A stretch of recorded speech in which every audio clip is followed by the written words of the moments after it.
আসসালামু আলাইকুম রহমতুল্লাহি ওবারাকাতুহ। শ্রদ্ধেয় সম্মানিত মুমিন মুসলিম ভাই ও বোনেরা,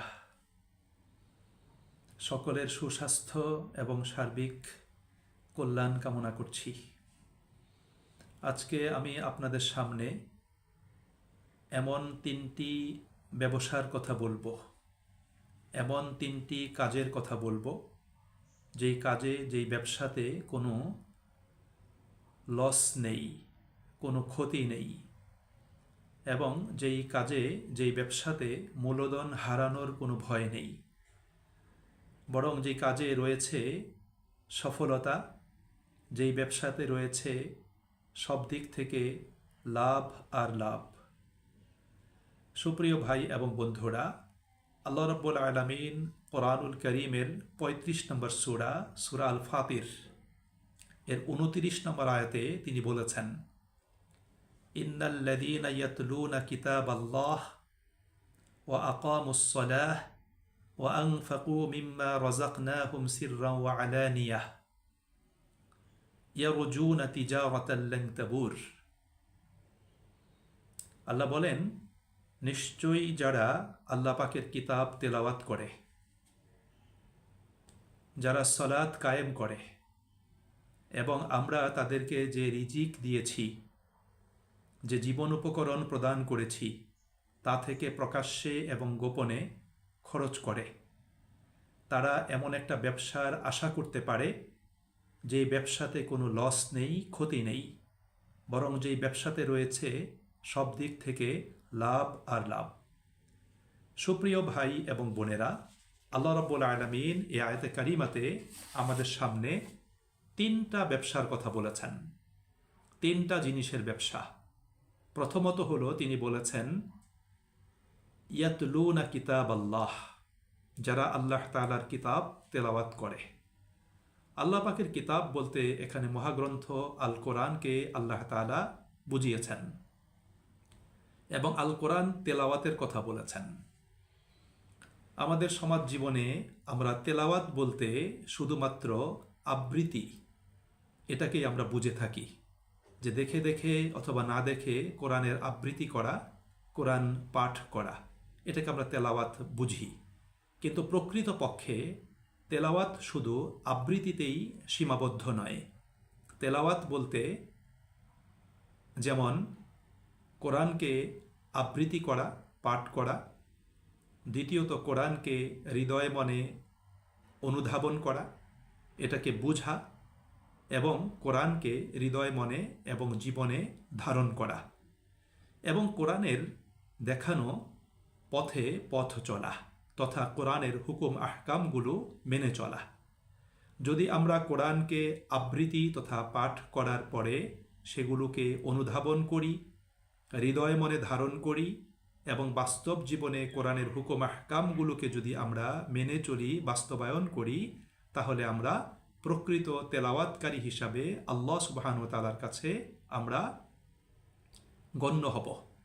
যেমন আল্লাহ রাব্বুল আলামিন সূরা বাকারার ১২১ নম্বর আয়াতে বলেছেন, আল্লাযীনা আতাইনাহুমুল কিতাবা ইয়াতলুনাহু হাক্কা তিলাওয়াতিহি উলাইকা ইউমিনুনা বিহি। নিশ্চয়ই আমরা যাদেরকে কিতাব দিয়েছি, এখানে কিতাব বলতে আল্লাহ পাকের নাজিলকৃত যত কিতাব আছে কোরআন সহ, আল্লাহ রাব্বুল আলামিন সব কিতাবকেই এখানে বুঝিয়েছেন যে আমরা যাদেরকে কিতাব দিয়েছি তারা এই কিতাবকে যথাযথভাবে এটাকে তেলাওয়াত করে, হক আদায় করে তেলাওয়াত করে। আর যারা যথাযথভাবে হক আদায় করে এই কিতাবকে, কোরআনকে তেলাওয়াত করবে, আল্লাহ বলছেন উলাইকা ইউমিনুনা বিহি, এরাই হলো এই কিতাবের প্রতি সত্যিকারভাবে ঈমান আনয়নকারী মানুষ।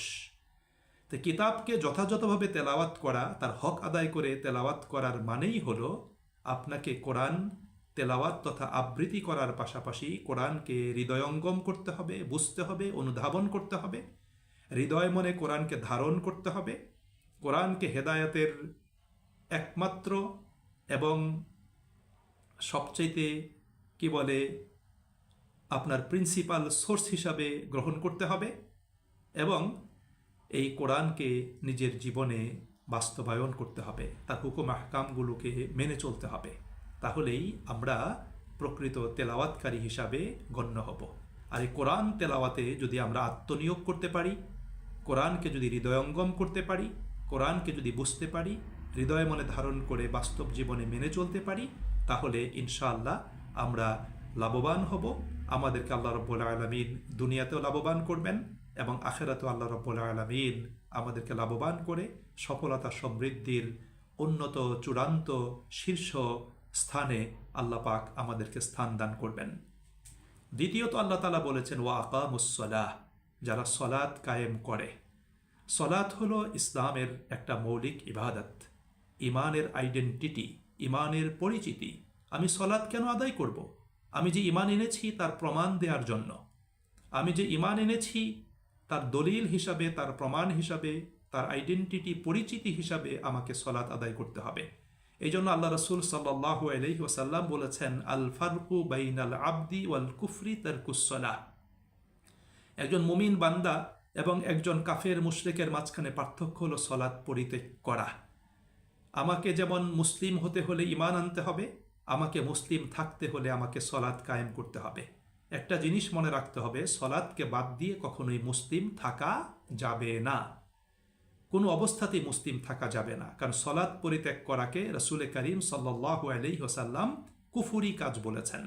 সলাতটা কুফরি কাজ, অর্থাৎ যে ব্যক্তি সলাত পরিত্যাগ করলো সে আল্লাহ রাব্বুল আলামিনের হুকুমকে পরিত্যাগ করলো, আল্লাহ পাকের হুকুমকে সে প্রত্যাখ্যান করলো। আল্লাহ পাকের হুকুম মেনে চলতে সে ব্যক্তি রাজি হলো না বা সে নিজেকে সেইভাবে দাঁড় করালো না। এই জন্য সলাতটা হলো সবচেয়ে গুরুত্বপূর্ণ একটা সলাত। যে ব্যক্তি সলাতকে বিনষ্ট করলো সে যেন তার দ্বীন এবং ঈমানকেই বিনষ্ট করে ফেললো। এই জন্য সুপ্রিয় ভাই এবং বন্ধুরা, সলাতটা আমাদের জন্য সবচেয়ে গুরুত্বপূর্ণ একটা বিষয়। সলাতটা হলো আল্লাহ এবং বান্দার মাঝখানে একটা সেতু। আল্লাহ পাকের সাথে কোনো ব্যক্তি যদি সম্পর্ক তৈরি করতে চায়, আল্লাহ পাকের সাথে সম্পর্ক রক্ষা করে কেউ যদি সারা জীবন পৃথিবীতে অবস্থান করতে চায়, আল্লাহ পাকের সাথে সম্পর্ক তৈরি হবে, সেই সম্পর্কের আলোকে আখেরাতে সে সফলতা লাভ করবে, সেটা যদি কেউ চায় তাহলে অবশ্যই তাকে কি করতে হবে? সলাত কায়েম করতে হবে। সলাতকে কোনো অবস্থাতেই বিনষ্ট করা যাবে না। আমি আবারও বলছি, মনে রাখতে হবে, সলাতকে বাদ দিয়ে কোনো মানুষ মুসলিম হতে পারে না, মুসলিম থাকতে পারে না। আমরা যারা নিজেদেরকে মুসলিম দাবি করি, মুমিন দাবি করি, আমাদেরকে অবশ্যই এই যথাযথভাবে সলাতের হেফাজত আমাদেরকে করতে হবে। আল্লাহ রাব্বুল আলামিন কোরআনুল কারীমে মুমিনদের বৈশিষ্ট্য আলোচনা করতে গিয়ে বলেছেন ওয়াল্লাযীনা হুম আলা সলাওয়াতিহিম ইউহাফিজুন, যারা প্রকৃত মুমিন, যারা সফলকাম মুমিন, তারা তাদের সলাৎ সমূহকে হেফাজত করে, সলাৎ সমূহকে তার বিনষ্ট করে না। এটা হলো গুরুত্বপূর্ণ আরেকটা বিজনেস।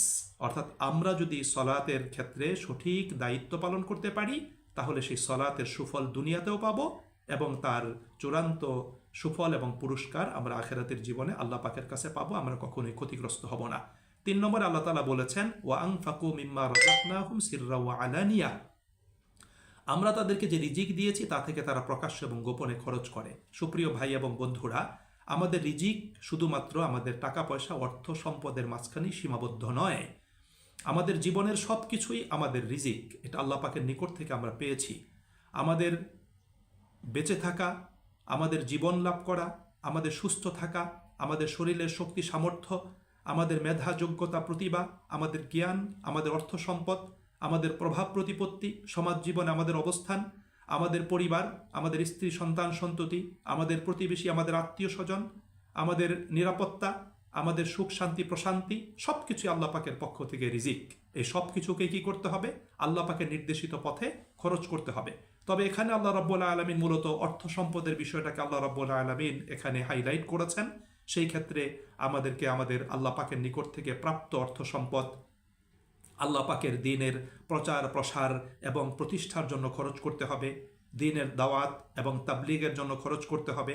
সেই ক্ষেত্রে আমরা বই কিনে বিতরণ করতে পারি, দ্বীনি মজলিসের জন্য খরচ করতে পারি, সেমিনার সিম্পোজিয়ামের জন্য খরচ করতে পারি, দুস্থ মানবতার জন্য খরচ করতে পারি, এতিম মিসকিন ফকির বিধবাদের পুনর্বাসনের জন্য আমরা খরচ করতে পারি, আমরা শিক্ষার জন্য খরচ করতে পারি, শিক্ষার জন্য আমরা আমাদের অর্থকে খরচ করতে পারি, দুস্থ শিশুদের শিক্ষার দায়িত্ব আমরা গ্রহণ করতে পারি, আমরা দরিদ্র দুস্থ মানুষের চিকিৎসার জন্য খরচ করতে পারি, আমরা দরিদ্র দুস্থ মানুষের পুনর্বাসনের জন্য খরচ করতে পারি, খাদ্য বস্ত্র বাসস্থান মানে আপনার খাদ্য বস্ত্র বিতরণের জন্য, খাদ্য বস্ত্র দানের জন্য, বাসস্থান তৈরি করে দেওয়ার জন্য আমরা অর্থ সম্পদ খরচ করতে পারি, সামাজিক সকল প্রকার কল্যাণকর কাজে আমরা অর্থ সম্পদ কি করতে পারি, খরচ করতে পারি। সুপ্রিয় ভাই এবং বন্ধুরা, আমাদের মনে রাখতে হবে আমরা দুনিয়া থেকে চলে যাব, আমাদের অর্থ সম্পদ কিন্তু পৃথিবীতে থেকে যাবে। সুতরাং যে অর্থ সম্পদ পৃথিবীতে থেকে যাবে, আমি চলে যাব, সুতরাং দুনিয়াতে থাকা অবস্থাতে যদি সেই অর্থ সম্পদ যদি আমরা কল্যাণকর কাজে যদি খরচ করে যেতে পারি, তাহলে সেটাই হবে আমাদের সবচেয়ে মানে উত্তম একটা বিনিয়োগ এবং উত্তম একটা সঞ্চয়। দুনিয়াতে অর্থ সম্পদ খরচ করতে পারলে সেটা আখিরাতের জীবনে আমরা আল্লাহ পাকের নিকট থেকে পাবো। আল্লাহ পাক সূরা বাকারাতে বলেছেন, ওয়ামা তুকাদ্দিমু লিআনফুসিকুম মিন খাইরিন তাজিদুহু ইনদাল্লাহ, তোমরা যা কিছু কল্যাণকর কাজ আর তোমরা আখিরাতের জন্য অগ্রে প্রেরণ করবে, তাজিদুহু ইনদাল্লাহ, সেগুলো তোমরা আল্লাহ পাকের নিকট থেকে পাবে। এই জন্য সুপ্রিয় ভাই এবং বন্ধুরা, এটা হলো অত্যন্ত গুরুত্বপূর্ণ একটা ব্যবসা, অত্যন্ত গুরুত্বপূর্ণ একটা বিনিয়োগ। আমাদের অর্থ সম্পদগুলোকে আল্লাহ পাকের নির্দেশিত কল্যাণকর কাজে, কল্যাণকর পথে সেগুলোকে ব্যয় করা, এবং সাথে সাথে আমাদের সতর্ক থাকতে হবে আমরা যাতে অকল্যাণকর কাজে, হারাম কাজে, আল্লাহ পাক অপছন্দ করেন এরকম কোনো বিষয়ে আমরা আমাদের অর্থ সম্পদকে খরচ না করি। এটা আমাদের প্রত্যেককে মনে রাখতে হবে। আসুন আমরা এই তিনটা কাজে যদি আমরা বিনিয়োগ করতে পারি এবং এই তিনটা ব্যবসা যদি আমরা করতে পারি, আল্লাহ পাক আমাদেরকে সুসংবাদ দিয়েছেন, ইয়ারজুনা তিজারাতাল লান তাবুর, তারা এমন একটা ব্যবসার আশা করতে পারে যে ব্যবসাতে কোনো লস নাই, কোনো ক্ষতি নাই। সুপ্রিয় ভাই এবং বন্ধুরা, পৃথিবীর সকল মানুষই লাভবান হতে চায়, কেউ ক্ষতিগ্রস্ত হতে চায় না। আমরাও এই তিনটি ব্যবসার মাধ্যমে, কোরআনের ব্যবসা, সলাতের ব্যবসা এবং ইনফাক ফি সাবিলিল্লাহ, আল্লাহর পথে খরচের ব্যবসা, এই তিনটি কাজে আসুন আমরা প্রত্যেকে আত্মনিয়োগ করি। আমরা আমাদের মেধা, শ্রম, আমাদের সময়কে আমরা বিনিয়োগ করি। ইনশাআল্লাহ আমরা লাভবান হব। আল্লাহ আমাদেরকে লাভবান করবেন, আল্লাহ আমাদেরকে সফলতা দান করবেন। আল্লাহ আমাদেরকে সঠিক বুঝ দান করুন, মেনে চলার তৌফিক দান করুন। আসসালামু আলাইকুম ওয়া রাহমাতুল্লাহি ওয়া বারাকাতুহু।